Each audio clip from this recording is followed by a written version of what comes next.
selectmen established the Charter Committee.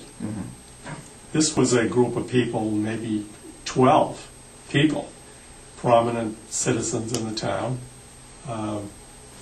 and they were going to look at the town's charter and make some recommendations on how things could be improved.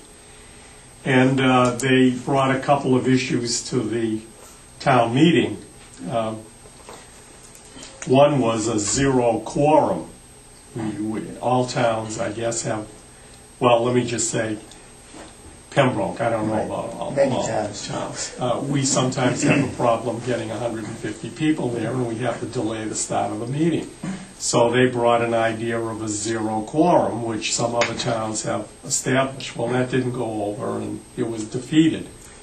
And not much has come of it. I would like to see that committee, if reinstated is the correct word. I don't really know what their status is. I just haven't heard from them. I would like to see them take a look at the town government, the structure of the town government.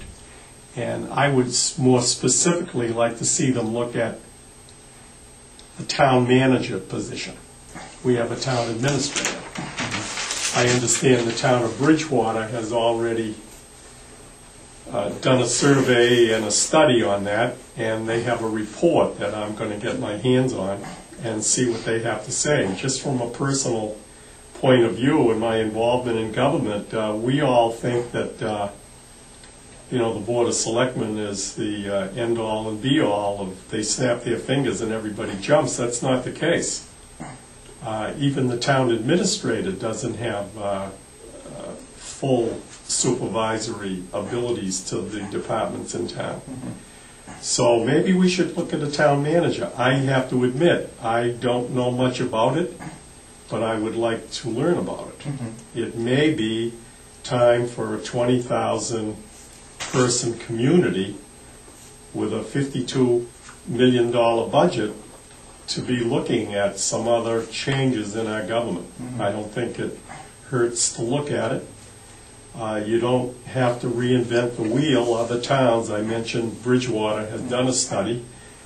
This isn't anything new. I mean, other towns have already come up with these ideas, and some of them are good and some of them prove not to be good. So I think if we looked at what some other towns have done on some other issues besides that issue, we could learn something quickly. Okay. I'm going to take off from there because I think Lou raises an interesting point. Is at the executive level in Pembroke, from what I understand, a manager is a substantially more powerful position than a town administrator or an executive secretary. Do you think, James, Dan, do you think that's something, having a town manager who would probably take on a number of roles that are currently in the hands of elected boards or even appointed boards, be something worth pursuing? Is that something a town like Pembroke should look into? Certainly worth investigating. And with anything else that's done in and for the town, you should look at the whole. Do a cost-benefit analysis. And the cost-benefit analysis is not necessarily in dollars and cents, but it's in the community services, how the community would be served by that. We assess where we are now and determine where we may be in the near future. So, as Lou said, we're nearly, not quite, but nearly 20,000 residents right now with a $52 million budget. So we look at where we are and project in the future, and we look at that time and time again. We keep revisiting new ideas. So you don't just look at an idea, well, it doesn't work for this year, and put it in the shelf. You revisit it from time to time, both as the population grows and as the demographics grow. So even if we stayed at 20,000 citizen town, the demographics could change, and the shape of the town could change, and the direction that the residents want to go in can change. So we'll look at it, assess where we are, determine where we're going to be in the future. And a town manager is one idea. It works for certain towns. It may or may not work for us. We have to do an assessment on it. Okay, James, you have anything? Like I agree with both of their statements. You can't really begin to speculate I'd like to see the results of the census, see where we're at with population within the community, and then kind of move forward with that, see what the needs are, so, see if the needs are met, and then also plan for the future. At the moment, like I said, something that we definitely would have to look into, but I would definitely want to see what the current population in the town is, and we can move on from there. Mm-hmm. Okay. And to pick up on another thing Lou said, you talked about the idea of a zero quorum, but I'm going to, if you'll forgive me, make a speculative question. If you start talking about zero quorums, is it possible a town like Pembroke should start talking about having a representative town meeting where there are people who are specifically elected to attend town meeting and at least have some obligation to go because of that? Is that something that Pembroke should look at if they're a charter committee?